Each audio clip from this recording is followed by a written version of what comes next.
আশা করি দেখে সবাই মজাই পাবে। ঈদে আমি কোনো প্ল্যান করি না, এইটা বলা যাবে না কি কিনে দিয়েছি।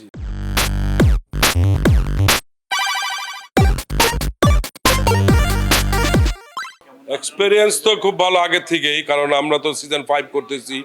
সিজন 5-এর এখন চ্যাপ্টার 10 অন এয়ার হবে ঈদ উপলক্ষে। তো চ্যাপ্টার 10-এ অবশ্যই কিছু একটা চমক থাকবে, আর ওই চমক দেখার জন্যই চ্যাপ্টার 10 দেখতে হবে ব্যাচেলর পয়েন্টের সিজন 5-এর, এবং বঙ্গতে দেখতে হবে।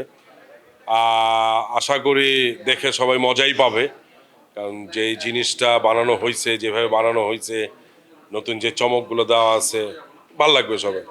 ঈদে আমি কোনো প্ল্যান করি না, আর ঈদে কাজ কম আমার, কারণ আমরা বেশিরভাগই ব্যাচেলার নিয়েছিলাম, ব্যাচেলার পয়েন্ট নিয়েছিলাম, আমি অন্যান্য কাজও কম করতেছি। ও হাউস সুইটে আমরা আসলে গেস্ট হিসেবেই ছিলাম, কারণ ওইটা ব্যাচেলার পয়েন্টের মানে একটা টিজার দেওয়া ছিল, কি ছিল যে ব্যাচেলার পয়েন্ট আসতেছে, বাট আমি তো আর ফিল্ম করি নাই। এর আগে যেগুলো করছে ওগুলো অনেক আগে, আর সামনে কেউ যদি আমাকে নেয় তাহলে করব। গত বছর তো প্রথম ঈদ করলাম ওকে নিয়ে, তখন তো অনেক ছোট, তখন তো হাঁটাহাঁটি করতে পারতো না, কথা বলতে পারো না। মাশাআল্লাহ, আলহামদুলিল্লাহ, এই বছর হাঁটাহাঁটি দৌড়াদৌড়ি করতে পারে, কথাও বলতে পারে। দেখি এবারের ঈদটা কিভাবে করা যায়, কারণ ঈদ তো সবাই চায় আনন্দ করেই করতে। ইনশাল্লাহ আমিও সবার মতো আনন্দই করব। এইটা বলা যাবে না কি কিনে দিয়েছি। ঈদে যা যা রান্না হয় সবই খাইতে ভালো লাগে আমার, কারণ আমার হালাল সব খাবারই ভালো লাগে।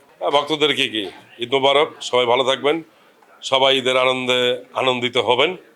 আল্লাহ হাফেজ।